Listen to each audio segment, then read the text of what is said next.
going to happen now? That's the big question. Now that this deal looks like it's done, we could be staring down the barrel of a seismic shift in the global economic order.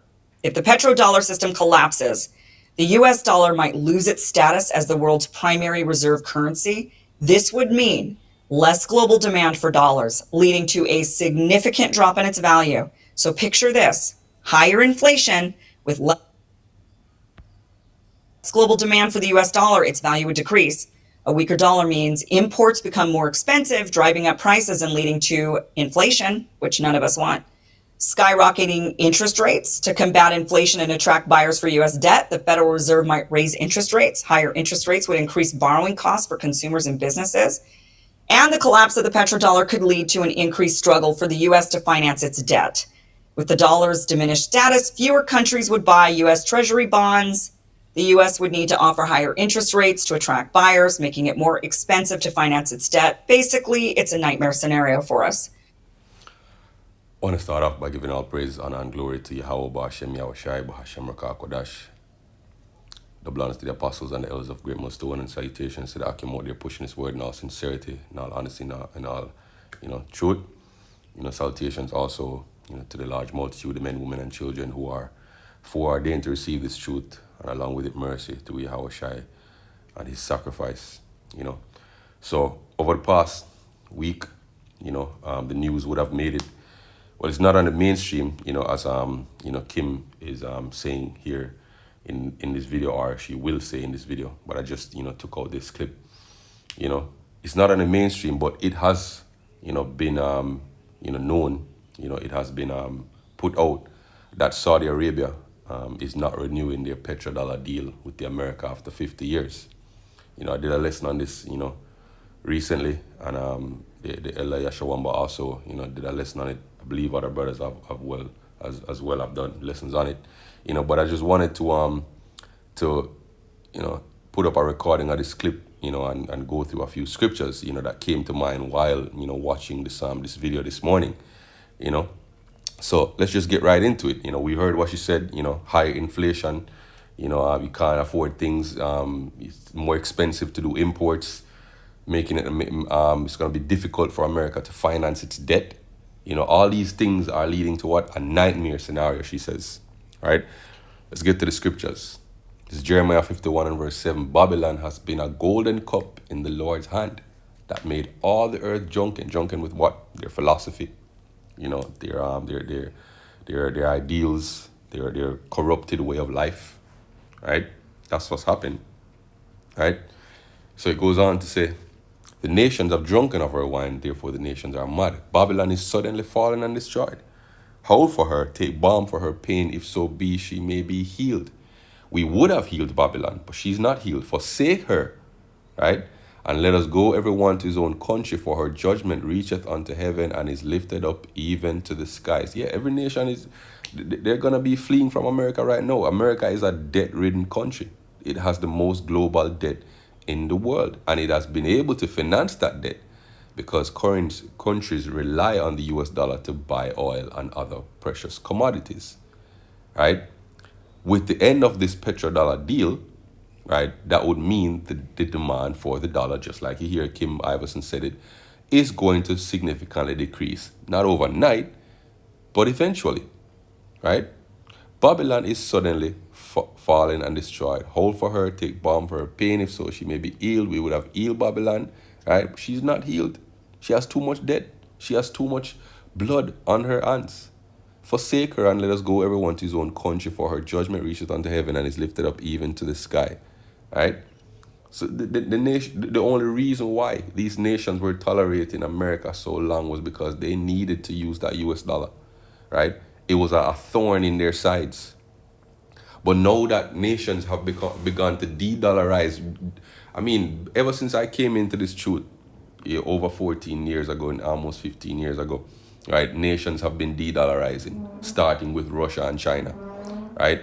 And it's been ramped up over the past few years, right? The de-dollarization efforts have been ramped up over the past few years in these countries. So know that, right, the crutch that held up the US dollar, no, that final crutch has been kicked away, which was the petrodollar agreement with Saudi Arabia. That's been kicked away, right? So now how now are they gonna finance their debt, right? But I thought, let's get that, right? Let's get Habakkuk, right? Habakkuk chapter 2, right? Since we're talking about the debt, this is Habakkuk chapter 2, and I'll just get to the point, right? Boom, boom, boom, boom, boom. Habakkuk chapter 2 and verse 6. Right? It says, shall not all these take up a parable against him, and a taunting proverb against him, say, woe to him that increases that which is not his. Have we not seen that over the course of history? Right? With America, increasing that which is not theirs, taking what is not theirs. How long? And to him that ladeth himself with thick clay. Let's look up that word thick clay. This is something that we've done, but we can never do it enough. What's this not working? All right, interlinear here. Let's go down to thick clay, heap it unto him all people. This is the wrong one. Salakia. This is the one. All right, bear with me here. That which is not his, and him that ladeth himself with thick clay. All right, I will see this word here. This word is ibatiat, weight of pledges, heavy debts. Right? So America has the most debt, right, of any country in the world. Right? So then how are they gonna finance this massive debt? Let's read that in the NLT. Habakkuk 2 and verse 6. It says, but soon their captives will taunt them. They will mock them, saying, what sorrow awaits you thieves? Now you will get what you deserve.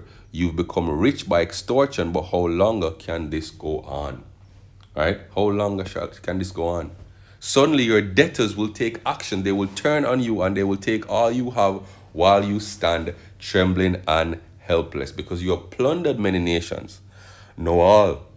The survivors will plunder you. You committed murder throughout the countryside and filled your towns with violence. What sorrow awaits you who build big houses with money gained dishonestly. You believe your wealth will buy you security, putting your family's nest above reach of danger. But by the murders you committed, you have shamed your name and forfeited your lives. The very stones in the walls cry out against you, and the beams in the ceilings echo the complaint. What sorrow awaits you that builds city with money gained through murder and corruption. Right? Isaiah 44 and verse 4, that thou shalt take up this proverb against the king of Babylon and say, how hath the oppressor ceased? The golden city seized. Right? The Lord has broken the staff of the wicked and the scepter of the rulers. He who smote the people in wrath with a continual stroke, he that ruled the nations is in anger, is persecuted, and none hindereth. Right? Revelation 18 and 1, and after all these things, right, I saw another angel come down from heaven, having great power, and the earth lightened with his glory. And he cried with a mighty voice, saying, Babylon the great is fallen, and is become the habitation of devils, the hold of every false spirit, the cage of every unclean and hateful bird. For all nations have drunk of the wine of her fornication, and the kings of the earth have committed fornication with her. And as the elder Yeshawama went into that, a part of that fornication is also partaking of the US dollar. Right? The merchants of the earth have waxed rich through the abundance of her delicacies. And I heard another voice from heaven saying, come out of her, my people. Now, this is not a physical come out of her, you have some camps that teach the flea doctrine. No, this is about spiritually, because the elect in America are going to be delivered via the chariots of Israel. Right? Come out of her, my people, that you may not be partakers of her sins, that you receive not of her plagues. Right? For her sins have reached unto heaven, and Yahweh hath remembered her iniquities.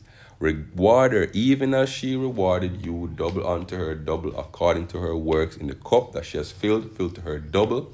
How much she has glorified herself and lived deliciously, so much torment and sorrow give her. For she said in her heart, I sit a queen, and am no widow, and shall see no sorrow. Therefore shall her place come in one day, death, mourning, famine, and she shall be utterly burned with fire, for strong is the Lord Yahweh that judges her.